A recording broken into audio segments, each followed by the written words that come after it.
Boa noite, meu nome é Samuel Fazendeiro, sou professor do curso de Psicologia da FANS.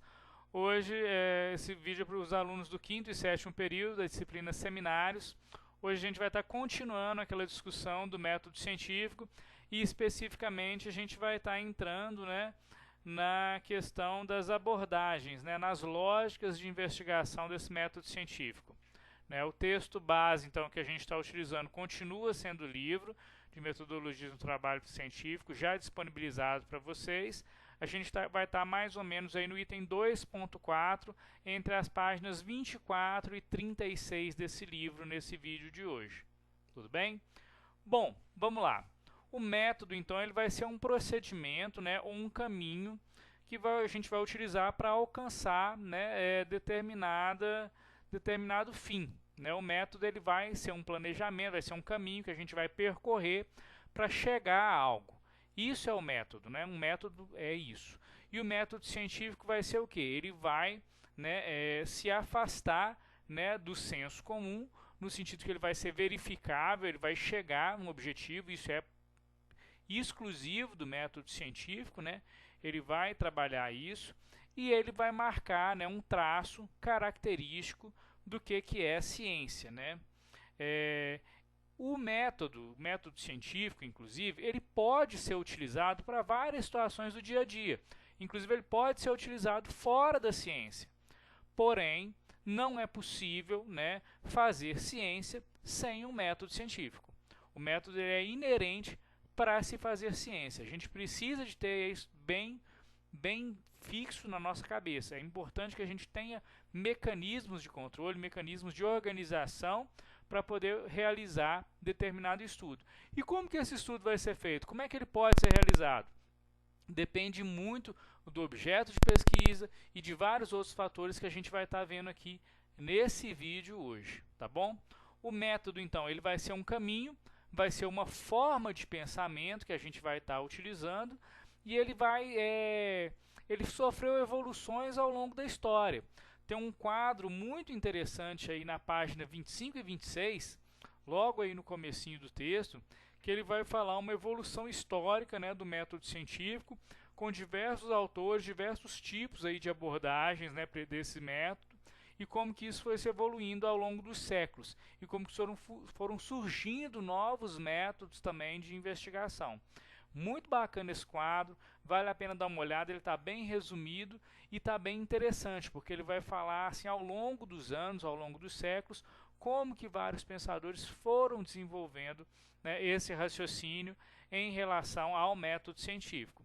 No item 2.4.1, que a gente vai trabalhar agora, e que eu acho que é muito importante, acho que é a parte mais relevante que a gente vai ter que trabalhar nesse vídeo, vão ser os tipos de abordagem, ou seja, quais são as bases lógicas de investigação. O método científico ele veio para uma ruptura entre o que é um objetivo científico e o que é um objetivo não científico, de senso comum. Então, para a gente ter objetivos científicos, a gente vai utilizar o método, e para utilizar o método, a gente vai utilizar pelo menos um desses 5 aqui. Ele vai dividir em 5 grandes métodos que a gente vai estar pensando agora. 1. Método dedutivo. O 2. Método indutivo. O 3. Método hipotético-dedutivo. Método 4. Dialético. E método 5. Método fenomenológico. Essas 5 abordagens a gente vai descrever agora uma a uma, e elas vão ter especificidades para o pesquisador. Então, dependendo do que o pesquisador quiser estudar, é mais viável fazer em determinada abordagem. Mas não é só dependendo do pesquisador, não. Depende de várias outras questões. Dentre elas, a natureza desse objeto de pesquisa, os recursos materiais que o pesquisador tem como disponíveis, a abrangência do estudo e a inspiração filosófica do pesquisador. Esses 4 itens são fundamentais na escolha de qual abordagem você vai utilizar para o método científico que você deseja. Eu vou falar um pouquinho agora de cada um dessas 4 abordagens do método científico, para a gente entender um pouquinho como que funcionam. Bem, o primeiro então vai ser o método dedutivo. O método dedutivo, a característica dele vai ser partir do geral para o particular.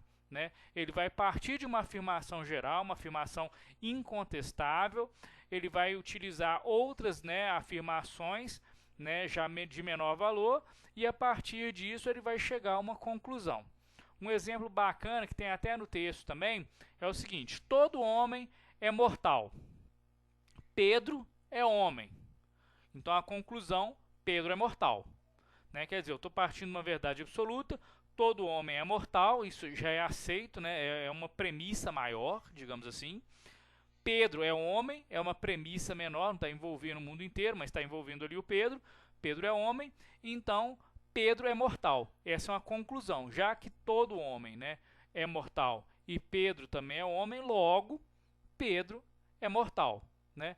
Parece assim algo até simplista, mas é importante a gente diferenciar essas questões. Esse é o método dedutivo. Você vai deduzir algo a partir de uma premissa maior, somando com premissas menores e chegando a uma conclusão a partir disso.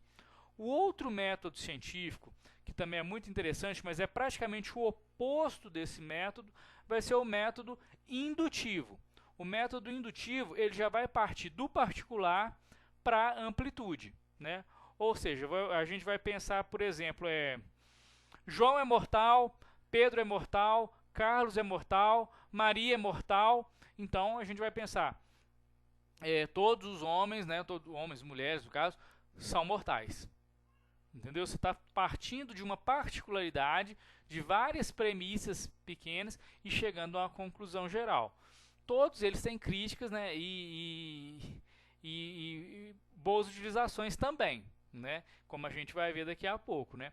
Esse método indutivo, por exemplo, e o dedutivo, né, que são opostos, mas ambos sofreram várias críticas de um modelo posterior a eles, que no caso aí a gente vai poder pensar depois no modelo hipotético dedutivo. Antes eu queria só chamar a atenção também, tem um quadro, o quadro 3, que está localizado aí na página 5 do material. Esse quadro é muito interessante, que ele está dividindo o que é o método dedutivo, o que é o método indutivo, com as diferenças. Então assim, ficou bem didático. Quem quiser depois dar uma olhada, os autores fizeram esse quadro explicativo, e facilita bastante a compreensão, né, para quem está começando, né, a pesquisa também. Eu acho que é interessante de repente ter um quadro desse para se localizar mais rapidamente quando você for fazer um trabalho que for utilizar um dos dois métodos, para ver as diferenças e qual desses métodos se aplica melhor à pesquisa que você está desenvolvendo. Bem, o terceiro então que a gente vai falar hoje vai ser o método hipotético dedutivo. Esse método hipotético dedutivo já surgiu como uma crítica, né, principalmente ao método dedutivo, ao primeiro, né, porque ele procura evidências científicas para derrubar as hipóteses. Então olha só que bacana, né? Eu vou fazer as hipóteses, só que eu vou procurar, né, num determinado experimento que eu for fazer, derrubar essas hipóteses. Se eu conseguir derrubar, aí eu já vou colocar que não vale aquela questão para aquele assunto. Se eu consigo corroborar, eu já tenho elementos que já me fortalecem para pensar naquela questão. Então, assim, por exemplo, né, eu vou iniciar meu trabalho com um problema, um questionamento, uma questão norteadora, um problema que eu tenho que resolver. A partir desse problema eu vou formular hipóteses, né, e vou fazer um processo como se fosse um processo de testagem dessas hipóteses para poder, né, desenvolver aí e entender se esse método ele vai funcionar ou não, se essa abordagem ela vai funcionar ou não. Então ele vai partir de um esquema assim, muito interessante, muito específico, que vai ser problema, conjecturas, dedução das consequências, tentativa de falseamento e corroboração. Ou seja, eu vou pegar, né, um problema, vou ver as implicações desse problema, vou deduzir quais são as consequências desse problema, vou pegar essas hipóteses então e vou testar elas, vou falsear elas todas para depois chegar num processo de corroboração, né? Quais delas que vão ser interessantes, quais que não vão ser, né? Tem um quadro também muito interessante na página 33. Essa parte do livro ela está muito legal porque ela sempre tem quadros comparativos no final que facilitam bastante, né, o nosso trabalho, facilitam bastante o nosso entendimento. e aí sempre vale a pena olhar, de repente até reproduzir esse quadro no esquema de estudo pessoal que você tenha, para poder utilizar isso de alguma forma, né? O quarto método que a gente vai falar hoje é o método dialético. Esse método dialético, né, ele vai se relacionar com a natureza, né, vai se relacionar com as questões sociais, vai se relacionar com o período histórico, vai se relacionar com uma discussão ali entre o meio que o indivíduo vive, né, que tudo que está acontecendo, né, tudo que está acontecendo remonta à natureza, né, ele está de acordo com a natureza. Então é preciso da gente entender esse objeto social também para poder fazer a nossa pesquisa. Logo, esse método ele vai ser um método mais qualitativo. Por quê? Ele vai fazer uma análise qualitativa, né, da questão do ambiente que o indivíduo está colocado. É um método muito utilizado, né, método dialético, e ele vai fazer essas colocações, né, relacionando isso ao momento histórico social. É um método muito bacana, muito utilizado, que ele vai, a partir aí das experiências sociais, tirar as conclusões daquela determinada questão, entendeu? E por último, o quinto método também, que é bem importante da gente trabalhar, vai ser o método fenomenológico. Esse método fenomenológico ele vai ser uma base segura, né? Ele vai estar liberto aí de proposições.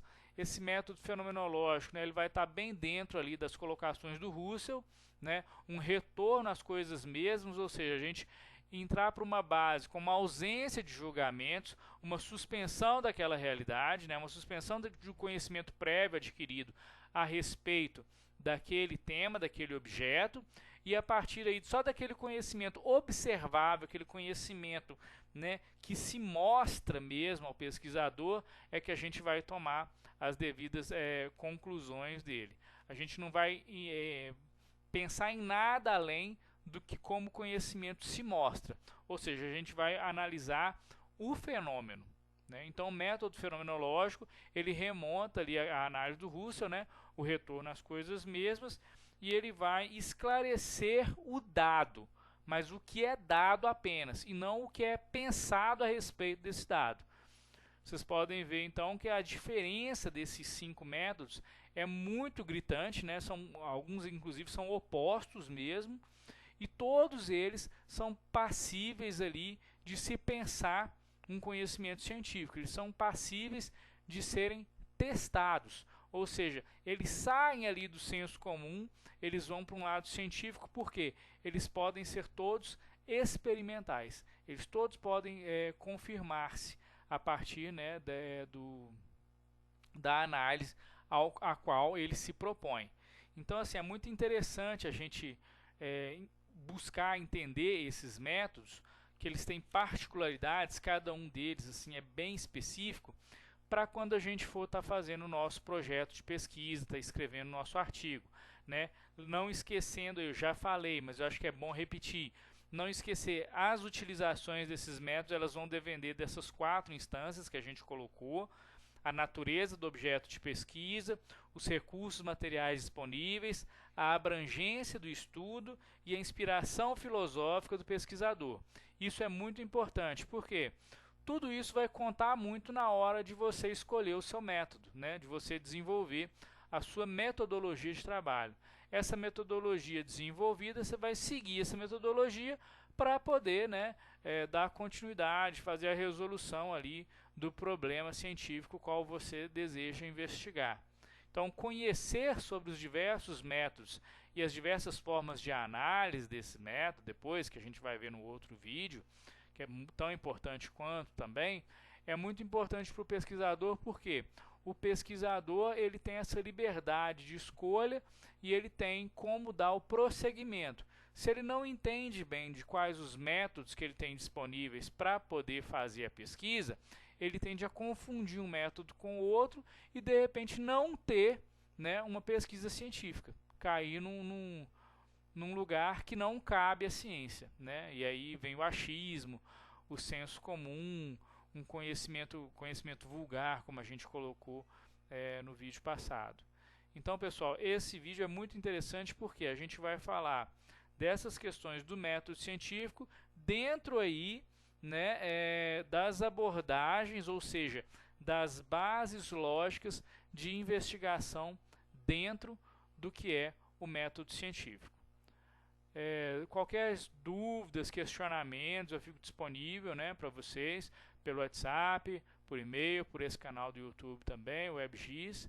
Agradeço aí a atenção de vocês e aguardo vocês na próxima semana para a gente poder trabalhar um pouco sobre o seminário de pesquisa, falar um pouco do método científico e das investigações. Muito obrigado, um forte abraço a todos, até a próxima.